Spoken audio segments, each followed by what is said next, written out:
Earlier in the course, I had said that I found the 1970s a really difficult decade to decide on just one film, which is why we ended up doing two. I think it's one of the greatest decades for horror in the 100 years since Nosferatu. But I also think that the more recent decade has been really prolific for some absolutely fabulous horror films. Joshua Grimm, who wrote the Devil's Advocate's book for It Follows, says that between 2000 and 2013, 24 movies made the Rotten Tomatoes top 100 rated horror films. However, since 2014, so in the first instance, we have 13 years.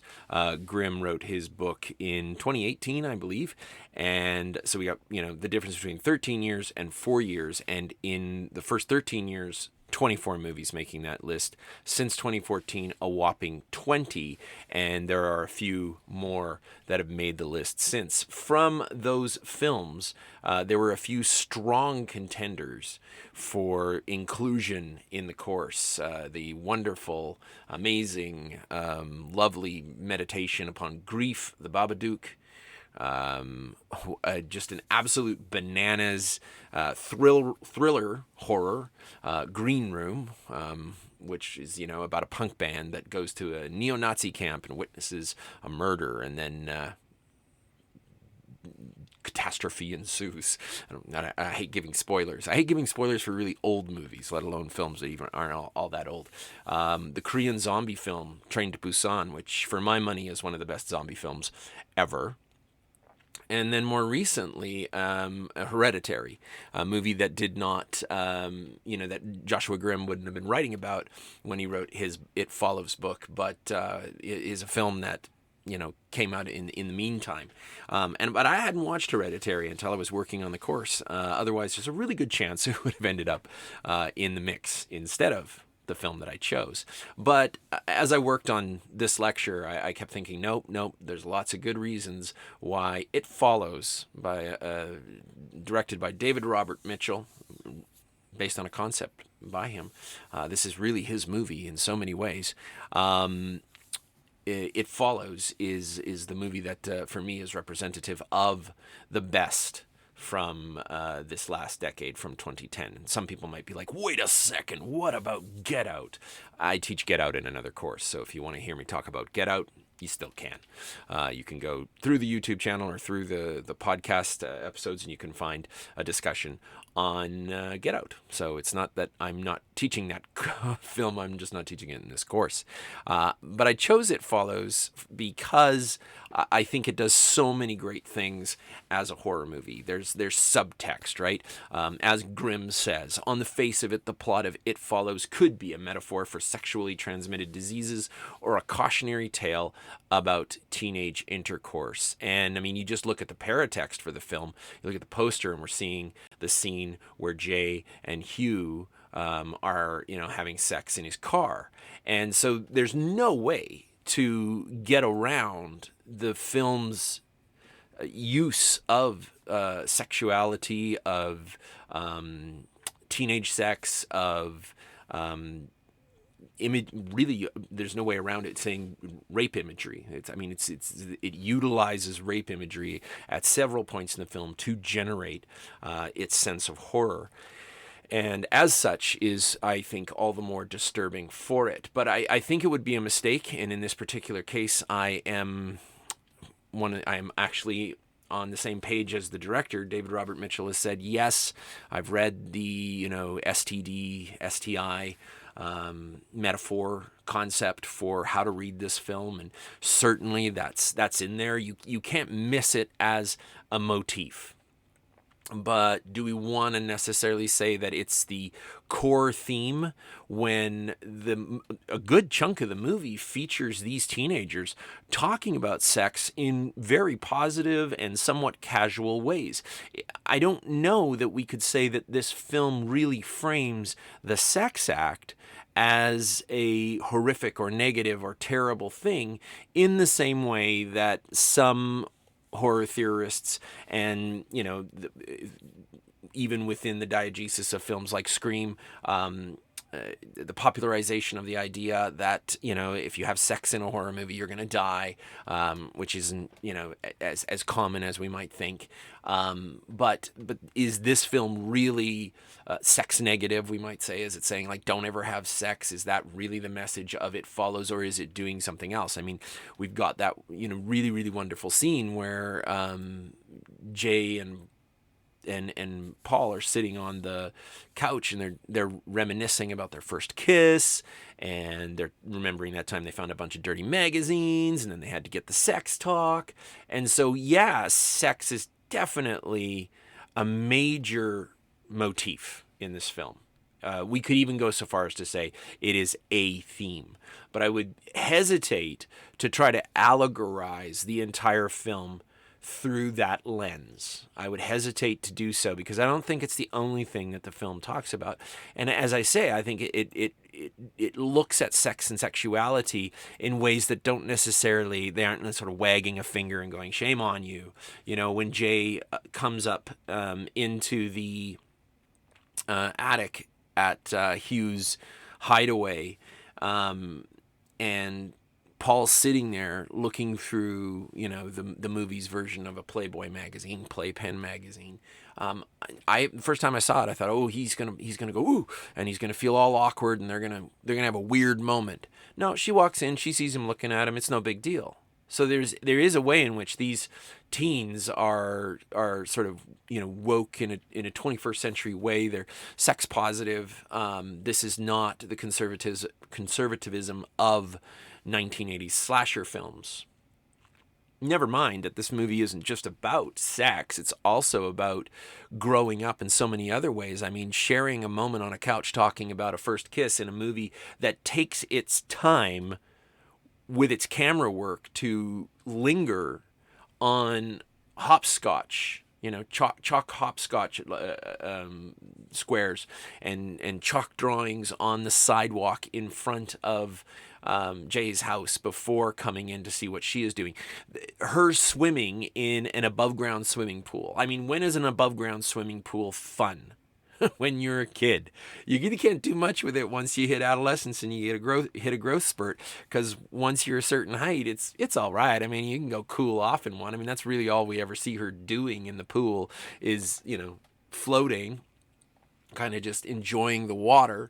But the pool as an instance of mise en scène is a way of conveying to some degree that this is a moment from childhood, and she's all grown up, right? So this is not just a movie about sex, but perhaps sex is part of how this movie is about growing up and coming of age. I mean, where does Jay flee to when she rides down the street, and she's on a BMX bike that's arguably too small for her, and she sidles up to these the swing set, right? When do you go to the swings in the way that Jay does in this scene? And you do it when you're a child, right? And so there's over and over again a strong sense of being young, being childlike, being innocent. And so I think maybe the inclusion of sexuality in this film is, I mean, as I say, it's absolutely there as a motif, as a theme, in the sense of, passing the curse along. Obviously, we can go, oh, that's like STDs, that's like STIs. Yes, there's rape imagery. Is this film just about those things? No, I don't think so. I think it's about growing up. But in being about growing up, it's also potentially about growing old. I mean, Hugh's choice when Jay and he are playing this game of who would you trade lives with, and Hugh, who's only 21, according to Jay, points at this little boy. Says he's got his whole life ahead of him. Why? Because Hugh knows his time is short. If he doesn't pass this along, then the entity, as Joshua Grimm calls it in his Devil's Advocates book. I think it's a great term. Rather than saying it, you can't keep using a pronoun if you want to use a proper sort of noun. So the entity is following him, and he knows it. And so he feels his mortality.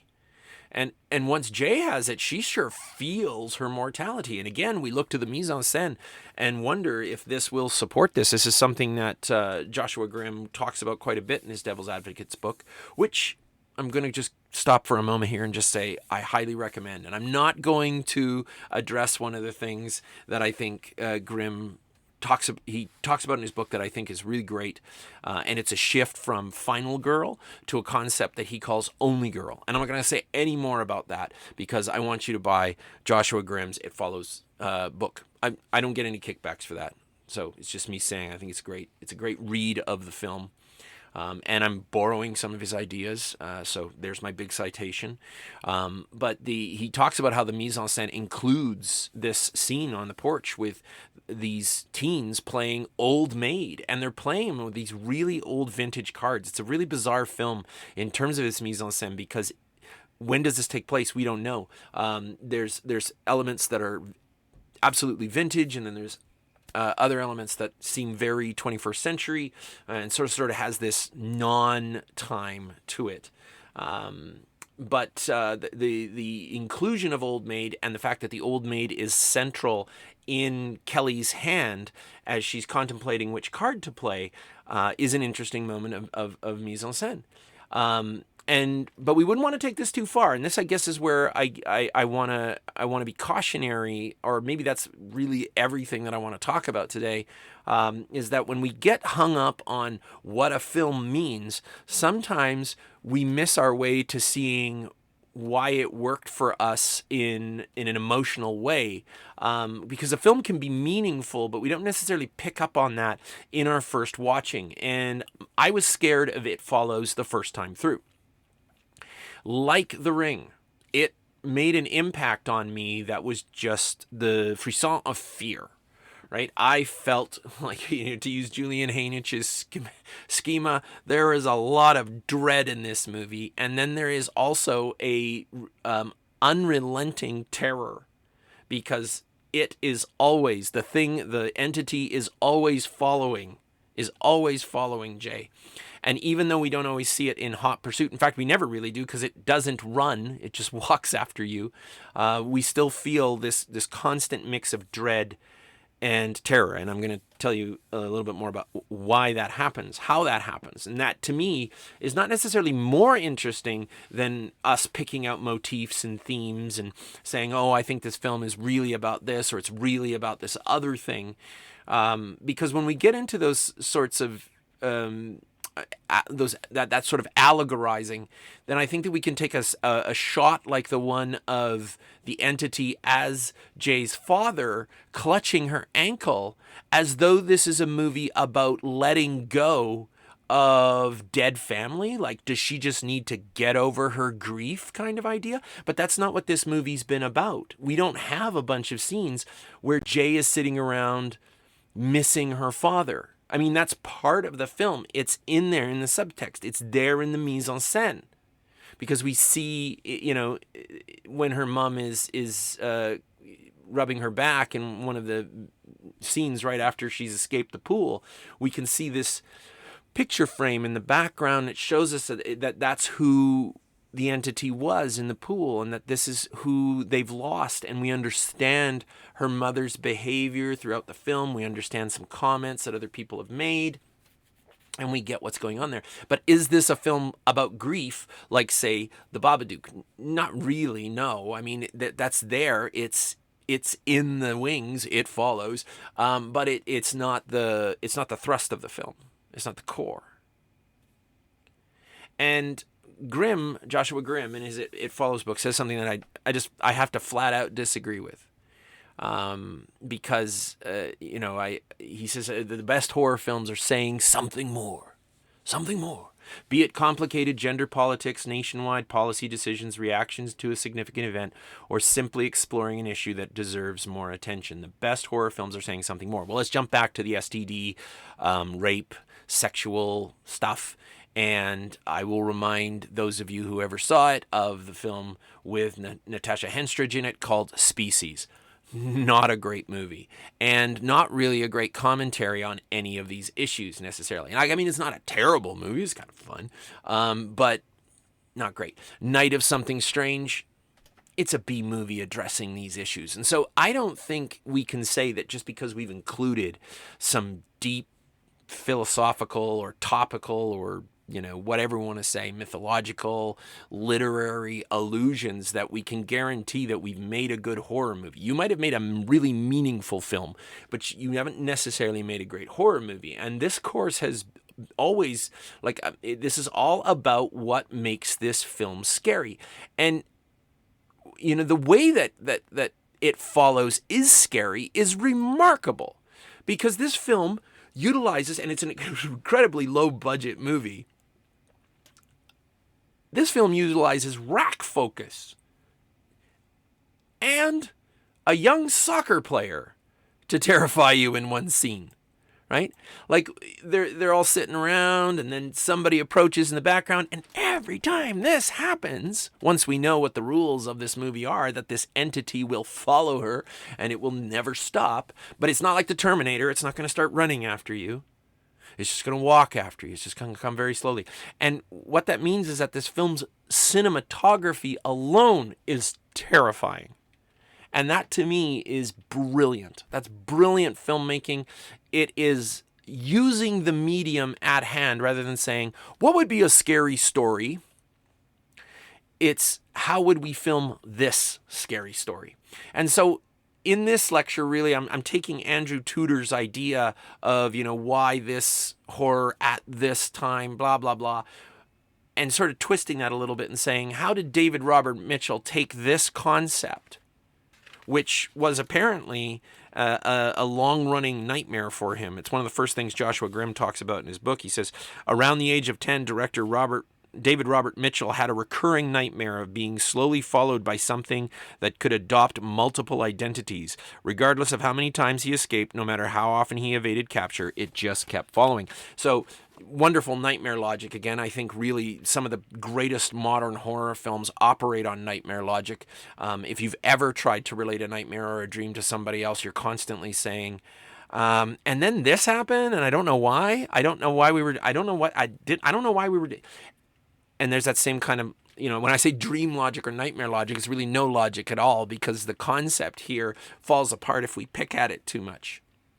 It just doesn't. There are aspects of it that don't make sense, but you don't want to follow that down that rabbit hole, because is that really how we come to a horror movie as a sympathetic viewer? But David Robert Mitchell takes this concept of something following you everywhere and turning into other people, and instead of giving us CGI transformation sequences, let's face it, a really big budget version of this concept certainly could have been rendered in that way. Like, not prosthetic, because we don't do prosthetic that much anymore, unless it was Guillermo del Toro making the movie, in which case the movie. But we don't get those crazy transformation sequences. In fact, the amount of digital effects in this film is very, very, very scant. Very scant. And when it's used to great effect. But most of the scares are generated by slow-moving cameras and focus. And that, to me, is remarkable, because it's really, in that way, is a very cinematic narrative. It's a very cinematic narrative.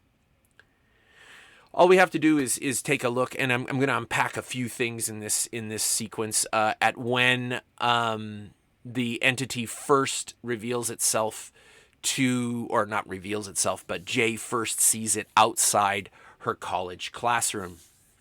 And I want to talk about this at the same time that I reference Thomas M. Sipos in conversation with Joshua Grimm. So Grimm basically says that he thinks that It Follows works off of several really common horror monster types. And Thomas M. Sipos, working with David Scull's breakdown of, like, these are the great sort of spaces or locations of horror, says that all of horror's unnatural threats fall under one of three categories: the supernatural, the monsters of nature and science, and the human psyche's dark side. And incidentally, that was one of the things that was in my head when I was choosing films for this course. I broke down. I was like, okay, how many supernatural films do I have? How many science monsters do I have? And how many sort of slasher human monsters do I have? And I tried to have a decent balance of all of them, because I didn't want to have like my bread and butter is supernatural horror. Even though my favorite my favorite horror movie is The Thing, which is really a monster of nature and science because it's an alien. I would have skewed the course heavily in the direction of the supernatural if I hadn't broken it down in this way, using Skull and using Sipos. And then coming to Grimm, he's like, okay, this film uses. He basically says the same. He basically gets in a conversation with Sipos in a way where he's like, "Oh, well, this film uses all three of these." He doesn't say it in that way. He doesn't quote Sipos, but that's exactly what I thought of as soon as I read Grimm's words about this.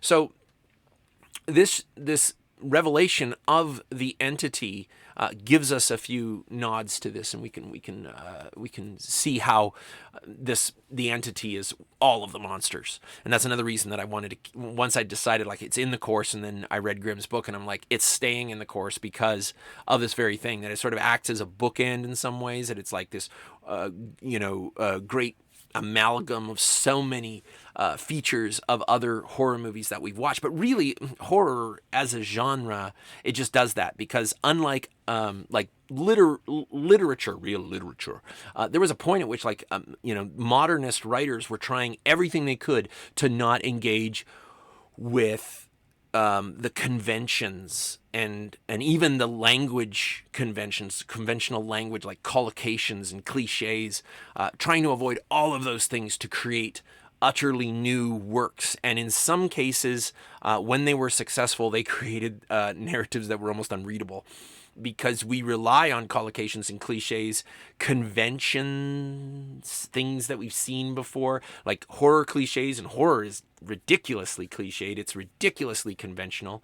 And yet you can take a bunch of horror conventions, and that's what this film does, and you mash them up in a new way, and it crafts a new thing, a new entity. Haha.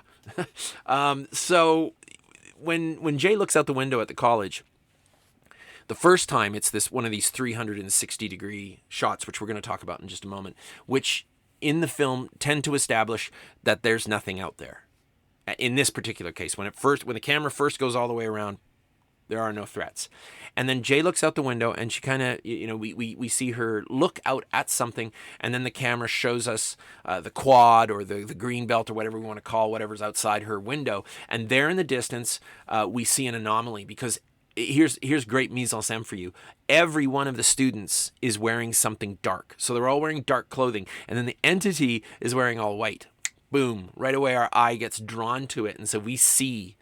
And this little bit of shuffle movement also helps us to, in what we call eye tracing, to see where it is. But I mean, the fact that it's in center frame really helps us as well. So it starts to approach. And it's at this point that we can talk about the third of Sipos' categories, which is the human psyche's dark side. That this movie utilizes a number of conventions from the slasher film. That when we have the victim who's going to be stalked, the slasher just keeps coming, right? And usually picks off all your friends in the meantime. That's one of the ways in which it follows is different. But there are a number of slasher movie conventions that this film plays with, and certainly skirts around. I think there's no way, that people who have watched a lot of slasher movies, which involve sexuality and the whole, once you have sex, then you get killed, or to just watch Scream 2 movies ago and then watch It Follows.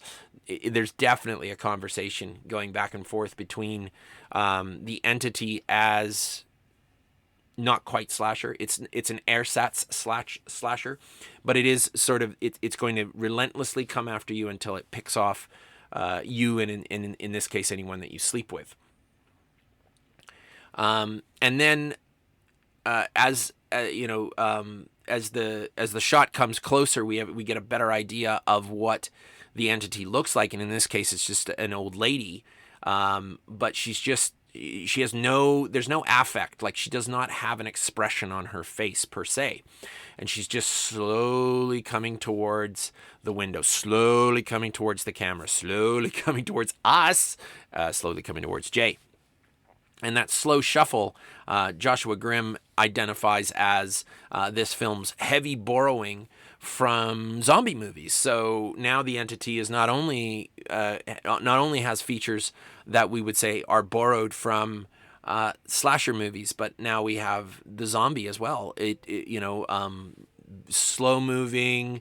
It's clever, like it can reason things out in a way that a zombie can't, but it's not, it's the classic Romero zombie. It comes very slowly, and the fact that it always manifests, speaking of Romero zombies, as the neighbors, as it were, it's going to be somebody right? Like sometimes it's strangers, sometimes it's just blending in. But most of there are a number of times in which it's going to look like someone you know. And so the monster here is not the utter cosmic horror of The Thing. It's not the demonic girl of either The Exorcist or The Ring. It's just, it looks very human, but there's no affect, and it's just slowly coming towards you. So zombie, a little bit of Romero zombie clicking around here, and that's the monsters of nature and science, because ultimately Romero's zombies were creatures of nature and science, not the supernatural.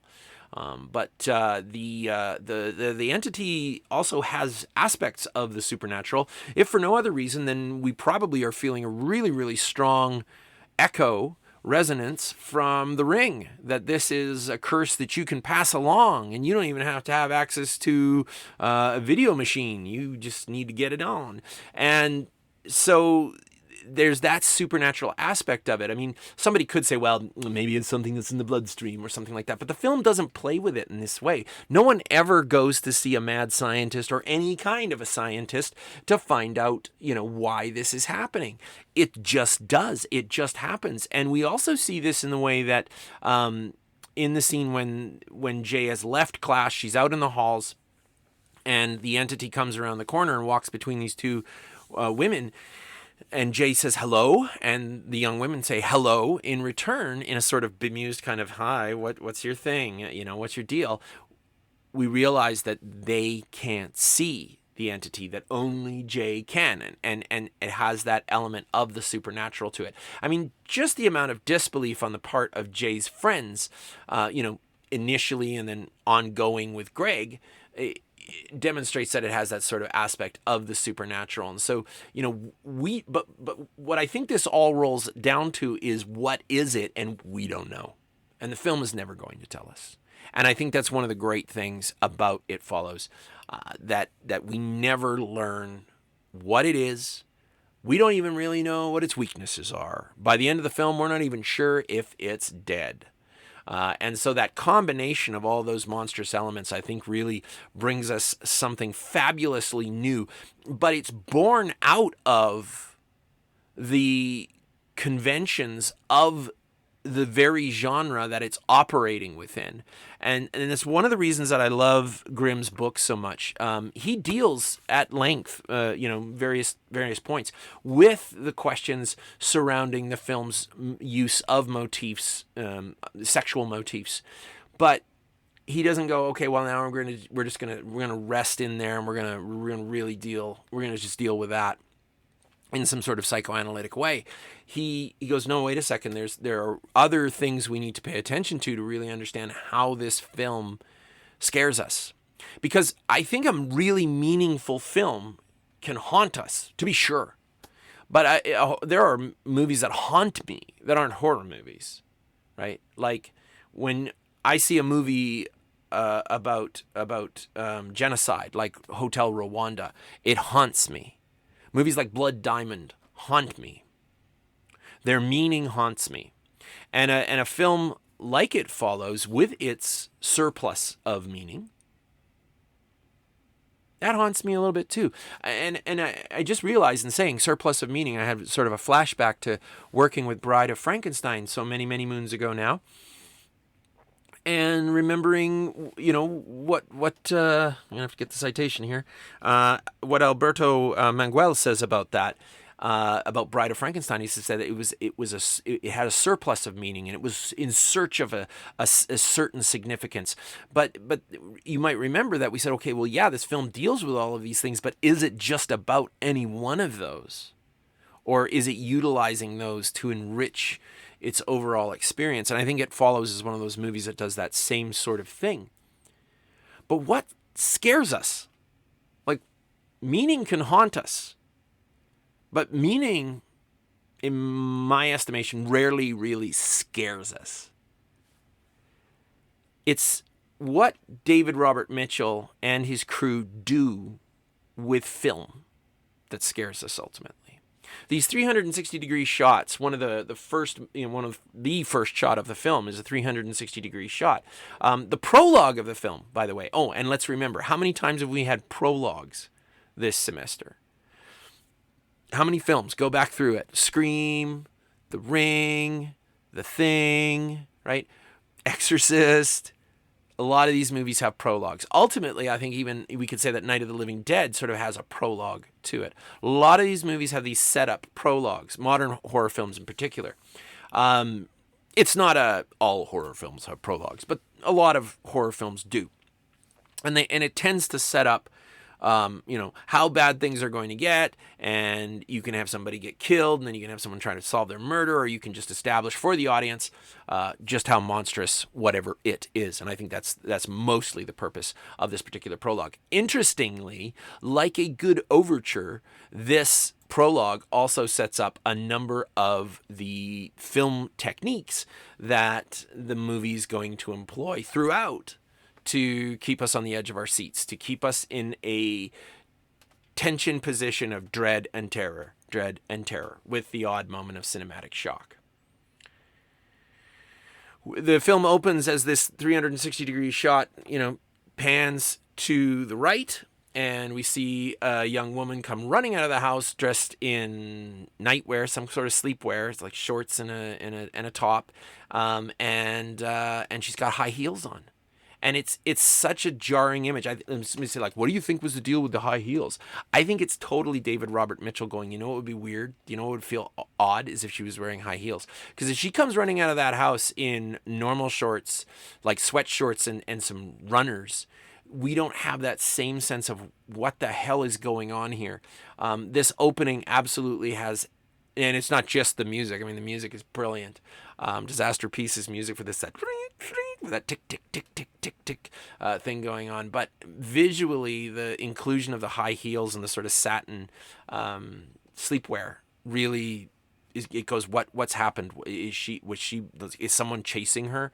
Because it looks like someone is, but we can't see anyone. And, the 360-degree shot just keeps rotating around. She's standing in the middle of the street, incidentally, just over a crack in the street, which I think was really, really great as a sort of like things are off, they're fractured, there's something wrong with what's going on. Just by her position in the frame, like that is really solid blocking. And there's too much that's utterly careful about this film for me to think that that's completely incidental. And then the shot continues to pan around in the same direction as she runs down the street. A neighbor has said, "Are you okay?" "Yeah, no, I'm fine." Because what is she going to say? "No, there's an invisible entity following me, and if it catches me, it's going to kill me." We're not even 100% sure that this young woman knows what will happen to her. We don't have enough of her story. This is just a nightmarish prologue to everything that will follow. She runs along. She goes up to the house. Her dad says, "Hey, what's going on? Can we talk?" She goes inside. She stays inside for a little while, and the camera doesn't move. It just lets us sit out on the street. And then she comes running back out. She gets in the car, starts the car, drives away. This use of 360-degree pans is something that that Joshua Grimm also talks about in his book. A number of people have talked about this. Many critics, people on the DVD commentary. It's like a critics roundtable talk about this. The use of the 360-degree pan, which is something that most horror films don't use. Horror films use a number of other film techniques, but showing everybody everything usually isn't scary, because you don't want your audience to be able to see where the monster is. The trouble with the entity in It Follows is that we never know if we're looking at the monster or not. So another great use of this is a little later in the film when Greg and Jay go to Hugh's old school to try to track him down, and the camera is looking outside at the the bike racks and these couple kissing, and then it comes inside. So the camera's inside the school as it continues its pan to the right again, and we see Jay and Greg come down the hall. There's people in the distance, and that's another great thing about this movie is how often it's using figures in the distance that are out of focus for us.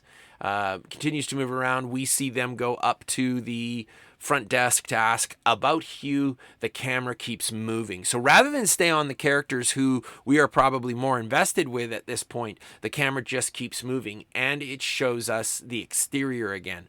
And Grimm is convinced that one of the people in the shot, once the camera is looking out the window, is the entity. And it's an interesting theory. I don't know. It would be impossible to ascertain if that's the case, although that particular figure is in the rearview mirror when Jay and Greg will drive away. But the camera just keeps moving. It does a full, it does its 360 twice in this particular case. And so once it's come all the way around, now it starts to feel like we're doing what all the characters in this film should be doing, that we're looking around. We're like, oh, where is it? Right? And the camera is asking us to become more active than we normally would be, because the movie isn't going to play the game of eye tracing for us all the time. It's like, no, we're just going to make this camera spin for a while, and you are going to be like, ooh, is the entity in the background there?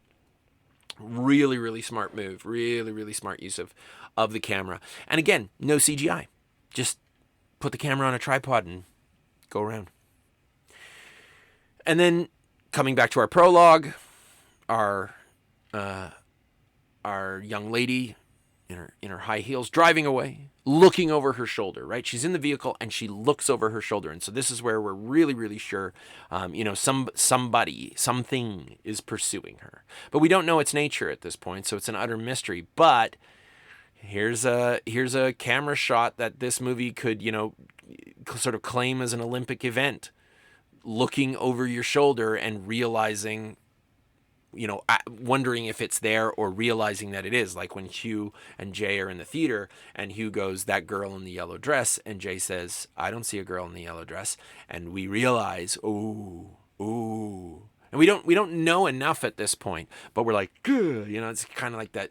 Something's wrong, something's off, and then he wants to leave the theater, right? Jay herself in the college when the old lady is the entity as old lady is coming after her, looking over your shoulder. That's what this is, over and over again. So this prologue sets up a number of film moves, shots, positions, approaches that this movie's going to use over and over and over again, like the wide shot. Horror movies love to be in real close, and there is a lot of close-up in this film. But there are also a number of really huge wide shots, beautiful wide shots too. Really well filmed. This is a beautifully filmed movie. The shot of the woman on the beach here in the prologue is fantastic because she's front lit by what appears to be the headlights of the car, although that is definitely boosted by some other lights. And then she's backlit. There's a light right behind her that makes her glow just a little bit so that our eye can pick her out against the darkness of the lake behind her. But it's great big wide shot, and wide shots become a little terrifying later in the film. They generate dread because at any moment somebody could come into the frame, just out of frame. You'd be like, ooh, peek in, and you're like, there, oh no, run, you know. So those wide shots, and in some ways the wide shot establishes that they're okay, but in other cases the wide shot just establishes, that we don't know what's going to walk into the shot, like when Jay is first in the wheelchair and then Hugh comes into the shot. And it's a bizarre moment in the film because I assumed anyway, Hugh is somebody terrible. I was utterly confused at this point in the movie because Hugh's walking around in the background of this big wide shot. And even once it comes in for a medium wide shot, he's still just walking around in the background. If he's a villain, shouldn't he be... I mean, he is a villain. There's no way around it. But if he is the villain, if he is the problem, then what's he doing back there? So it's this great use of the camera throughout the film to establish these things, but these beautiful wide shots that show us the ruination of these areas around Detroit where the film was shot, the sort of squalor of these locations, underscoring, emphasizing, I think, some of those, that these very locations become motifs of that idea of the film potentially being about growing old and our mortality, right? That we get old and destitute and things fall apart, right? The space that they face off with the entity with at the very end of the film. I mean, the first time that we see it in this great wide shot. And so the movie sets these techniques up very early on. And then also the moment when the young woman looks towards her car and doesn't see a thing. She is horrified. The camera changes position and we're looking and going, where is it? Where is it? Where is it? Where is it? Where is it? And we don't see it. And then the very next shot, her dead on the beach with her leg wrenched into this awful position. This one moment, I think, of sort of really intensely direct horror that the film engages in, to set up, what could happen, so that later on, I think the 1-2 of that, not being able to see the entity and then seeing what the entity can do, sets up the scene on the beach when they're out at Greg's lake house. And they're all sitting around and the camera makes sure that we know where everybody is. It's like, okay, there's Jay, and it gives us enough of the background. And that's one of the other things about this, is that we rarely are so close to the subject that we can't see out to the margins, because we as the audience need to do that. The movie generates dread by doing that. And so, but once we see where they are, we can establish, oh, no entity. Okay, that's good. And then cut over to Kelly, Jay's sister, and no entity there. She's fine. Okay, good. Let's take a look at Greg. No entity in the background. Fine. Let's cut back to Jay. Oh, hey, look, there's Yara in the background. She's coming to the beach too. But, the way she's walking, we're probably like, no, that's Yara. And then David Robert Mitchell does this wonderful, wonderful move where he cuts back to Paul, because there's an earlier shot of Paul. And we see Paul in the foreground, and who do we see in the background paddling around in a dinghy or a little flotation device? Yara. And right then, the audience knows. They're like, oh no, that's not Yara that's walking out of, walking up behind Jay. That's the entity. Such a great scene. And again, you just think about the simplicity of this. No prosthetic makeup, no CGI, utterly horrifying. And it's in broad daylight. And it's not even a Samara thing. It's not a, like her hair's a little in front of her face, but she's not all draggled down in front, and she's, her fingernails are ripped off and she's flickering like a vintage movie. It's just regular person coming up behind you, but we're like, oh God, right? It's terrifying. So when Jay's hair lifts, we're like, oh, this is bad. This is all kind of bad. And we've been set up for this absence of the creature, this invisibility thing, with that shot in the prologue. So as I say, I think the prologue sets up so much of the film and gets us ready to really understand how the rest of it is going to work. But it's a movie that utilizes very banal, very mundane approaches to generate its dread and terror. And I think that underscores why we can, even if we didn't like it, we have to at least admit that it is a well-crafted film. And it is how, ultimately, it generates the scares, the fear. So you can have all the meaning in the world that you want, but if the film isn't technically good, it's not a great film. It's just a meaningful one. And maybe it's not even all that meaningful in the end. It's just that the ideas that they're playing with are meaningful. Because this movie will take moments like Jay looking towards the door. And I mean, that's a classic sort of horror thing, right? Looking towards the door and who's going to come through it. But it's the way in which it's set up, like just the sound of somebody walking down the hall, and there's nothing particularly scary about it, but the way that it's set up in this film certainly makes it so. And it's not until we see the nurse pass by in this scene in the hospital that we understand that everything is really actually okay. All of these moves set us up for the end of the film. I mean, if the prologue is an overture, then we come to the end and we get, this resolution of the ways in which the film has developed its spaces of fear. Not necessarily its themes, although I think that there is still thematic resonance at this point. Because we get a shot that looks down the street. There's so many. I could catalog those too. Shots just looking down a street, or from the nose of the vehicle driving down a street. And I think one of the reasons that David Robert Mitchell chose these spaces isn't just because this is where he grew up, although it was, but also because it's not claustrophobic. It's pretty wide open.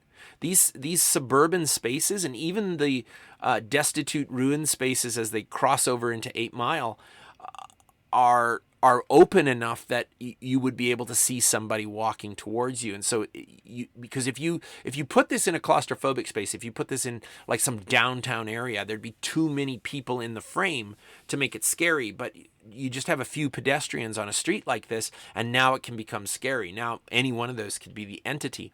So you get these great shots of just looking down the street, and there's a figure in the distance, and we don't quite know who it is. And then we see Jay and Paul walking together hand in hand. And the camera shows us what's behind them. And currently it's nothing. And then the camera shows, and then we're following. It's us. And we've finally gotten close to that figure in the distance. It's somebody raking their leaves. It's very clearly not an entity, not a problem.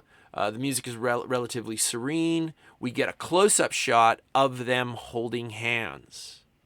And we ought to pay attention to this because, again, we wouldn't want to come away from this film and say this movie is an indictment of teenage sex because Paul and Jay have had sex and they seem to be relatively happy. Although I know that there are some readings where, it's sort of like, well, Jay just settled, and they go through this whole thing of what this means for her to have just settled for having sex with Paul. And I'm like, wow, that feels like that movie read you, not that you're reading that movie at that point. That feels like a lot of really subjective positioning.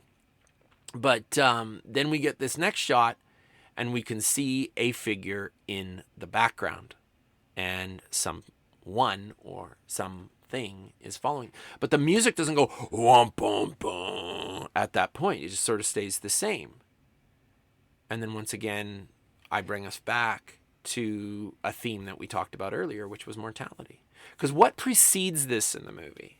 It's this moment in Yara's hospital room where she is happily munching away on food.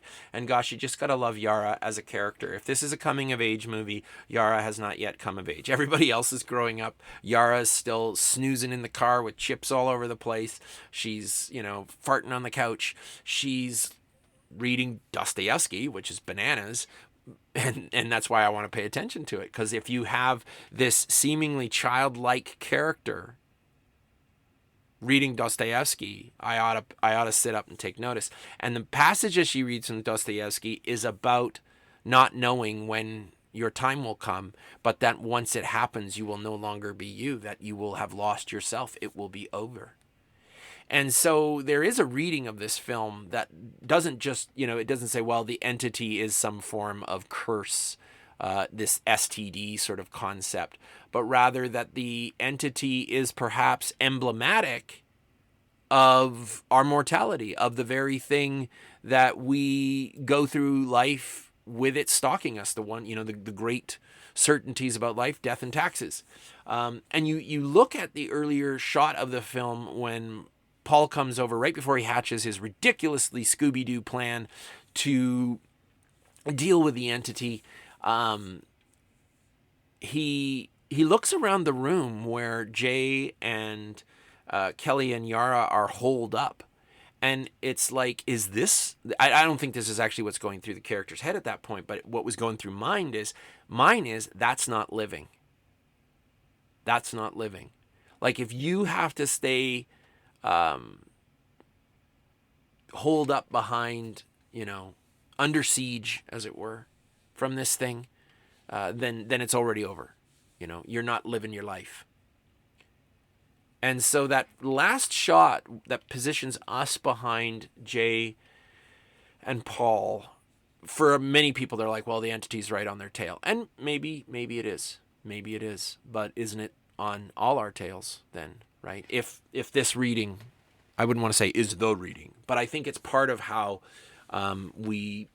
it's a reading, I think, of the ending that is satisfying, at least to me.